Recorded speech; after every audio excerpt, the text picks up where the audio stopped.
আজকে শেষ দিন। তো চলো আজকে কী কী ঘুরবো সারাদিন তোমাদের সাথে শেয়ার করবো। ভিডিওটা কন্টিনিউ দেখতে থাকো।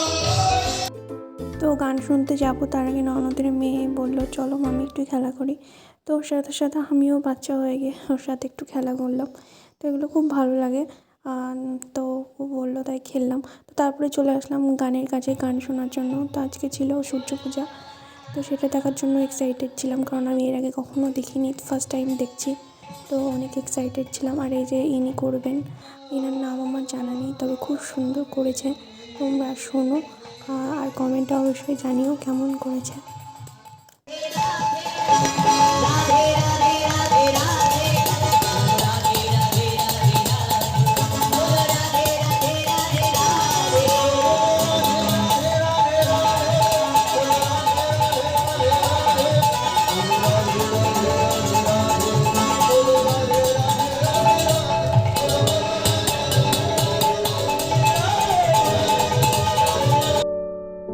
তো উনি খুব আনন্দ সহকারে সবাইকে উৎসাহ করে খুব সুন্দর গান গেয়েছেন আর সবাইকে খুব আনন্দ দিয়েছেন।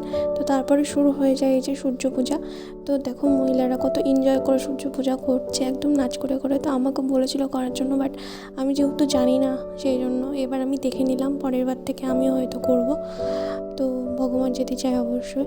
তো দেখো কত সুন্দর করে সাজিয়ে রেখেছে, সামনে সব জিনিসপত্র সবাই গোল হয়ে বসেছে।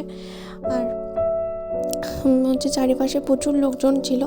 আর সবার ডালনা থেকে এই যে জিনিসগুলো সব নিয়ে পড়ে তারপর একদম সেজে সবাইকে খুব আনন্দ সহকারে উৎসাহ করছিলেন। তো খুব মজা হয়েছে আর খুব আনন্দ হয়েছে, আমার খুব ভালো লেগেছে। আর আমি খুব ভিড় ছিল বলে ঠিকঠাক দেখতে পাচ্ছিলাম না। তো এই যে এখন পুজো চলছে, তো তোমরাও দেখতে থাকো আর এনজয় করো।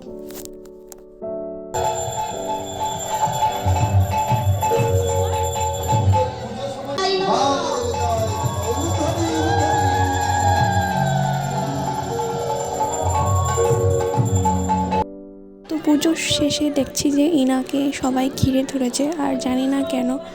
তো আস্তে আস্তে দেখে বুঝতে পারলাম যে ইনাকে প্রণাম করছেন আর সিঁদুর পরিয়ে দিচ্ছেন। তো আমিও একটু গিয়ে পরে পরিয়ে দিয়ে এসেছি। ভিড়ের মধ্যে প্রচণ্ড খারাপ অবস্থা হয়েছিল। আর এই যে আমাদের রাধা গোবিন্দ।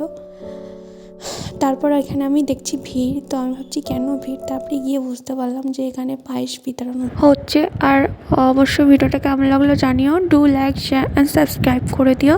দেখা হচ্ছে নেক্সট ভিডিওতে, টাটা।